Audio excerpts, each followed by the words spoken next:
सभी साथियों को राम राम। कैसे हो आप सभी लोग? उम्मीद करता हूँ सभी लोग स्वस्थ होंगे, मस्त होंगे। साथियों, आज हम बात करने वाले हैं आईटीबीपी ड्राइवर वैकेंसीज के बारे में। ड्राइवर का जो फिजिकल है वो करा लिया गया था 2023 के अंदर। जो भी बच्चों का फिजिकल क्लियर हो गया था उनको तुरंत रिजल्ट भी दे दिया गया था और साइट पे भी अपलोड कर लिया था। उसके बाद में बच्चे वेट कर रहे हैं सर रिटन एग्जामिनेशन कब होगा और ट्रेड टेस्ट कब होगा।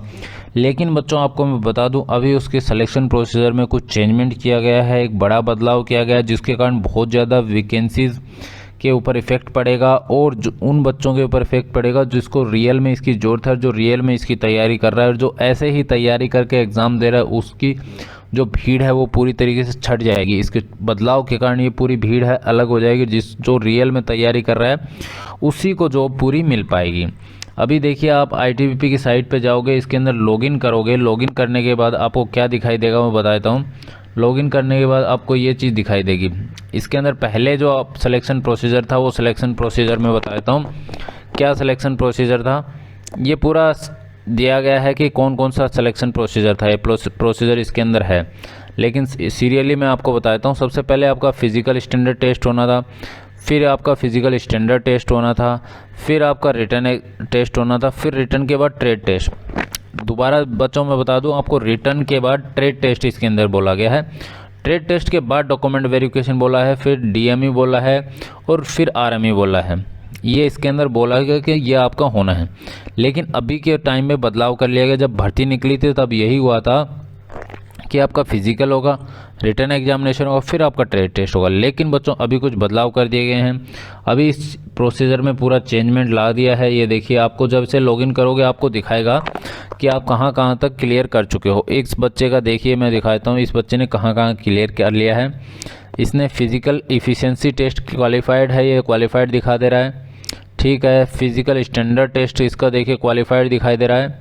ओवरवेट इसके अंदर दिखाई दे रहा है, ये ओवरवेट नहीं है, साइट की प्रॉब्लम थी, सब बच्चों का ओवरवेट दिखाया गया था। रिटन एग्जामिनेशन है, रिटन एग्जामिनेशन इसका क्लियर नहीं हुआ है क्योंकि रिटन एग्जामिनेशन हुआ ही नहीं है।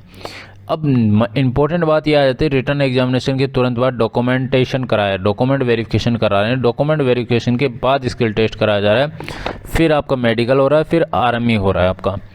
अब बात की जाए कि ऐसा क्यों हो रहा है। ऐसा इसलिए हो रहा है क्योंकि जैसे दिल्ली पुलिस की अगर बात की जाए तो दिल्ली पुलिस में भी एसएससी वगैरह की तैयारी करने वाले बच्चे थे जिन्होंने क्या किया, रिटन एग्जामिनेशन तो क्लियर कर लिया, लेकिन न ही तो उनसे फिजिकल हुआ, न ही उनके पास जो लाइसेंस था वो लाइसेंस भी नहीं था। उसी प्रकार ऐसी वैकेंसीज़ के अंदर क्या होता है कि लाइसेंस बच्चों के पास होता नहीं है और वो अप्लाई कर देते हैं। वो वैकेंसीज जैसे एसएससी वगैरह की बढ़िया वैकेंसीज़ की वो तैयारी करते हैं तो वो एग्ज़ाम तो अच्छे से क्लियर कर देते हैं।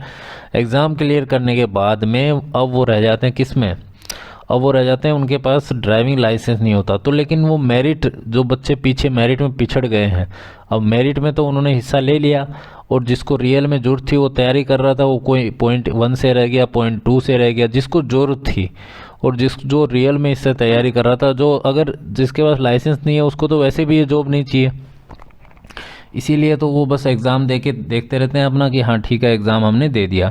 तो दिल्ली पुलिस में यही हुआ कि उनके पास लाइसेंस नहीं था। इसके लास्ट में क्या हुआ, वैकेंसीज खाली रह गई। तो इसीलिए आईटीबीपी ने अब अपने जो सिलेक्शन प्रोसीजर है उसके अंदर चेंजमेंट कर दिया है। उन्होंने क्या किया है कि अपना डॉक्यूमेंट वेरिफिकेशन, रिटन एग्जामिनेशन तुरंत बाद में कराया है, जिससे क्या स्किल टेस्ट तक बच्चे पहुँच ही नहीं पाएंगे। मैं तो बोलता हूँ कि जो फिजिकल के तुरंत बाद में आपको डॉक्यूमेंट वेरिफिकेशन करा लेना चाहिए, जिससे रिटन एग्जामिनेशन में भीड़ छट जाएगी और जिसको रियल में ज़रूरत है वही बच्चा एग्ज़ाम दे पाएगा और सेलेक्ट हो पाएगा। अब जैसे किसी बच्चे के पास एलएमवी है, उसने फॉर्म भर दिया, जो एचएमवी है वो जो डेट दी है वहाँ तक इसका बना ही नहीं है, अभी वो बनवा रहा है। तो इसी कारण ये सब बच्चे इसके अंदर छट जाएंगे और जिसको रियल में ज़रूरत है उसी बच्चे को सिलेक्शन मिल पाएगा। तो भर्ती के अंदर फाइनली यही बदलाव आपको देखने को मिलेगा कि डॉक्यूमेंटेशन आपका रिटन एग्जामिनेशन के तुरंत बाद कराया जाएगा। अब कुछ बच्चे इसके अंदर फर्जीवाड़ा भी कर देते हैं। अभी कुछ बिल भी आने वाला है कि जिस बिल के अंदर ये है, अगर बच्चे कुछ फर्जीवाड़ा कर रहे हैं तो उनको 10 साल की सज़ा का भी प्रावधान उस बिल के अंदर होने वाला है। लेकिन ये तो है नेक्स्ट की बातें। पहले की बात यही है कि ये जो प्रोसीजर है ये चेंजमेंट किया गया है। तो आपके पास ड्राइविंग लाइसेंस है तभी आपको ये फॉर्म वगैरह अप्लाई करने, नहीं तो नहीं करने। दोस्तों, जानकारी अच्छी लगी तो लाइक, शेयर एंड सब्सक्राइब जरूर करना दोस्तों।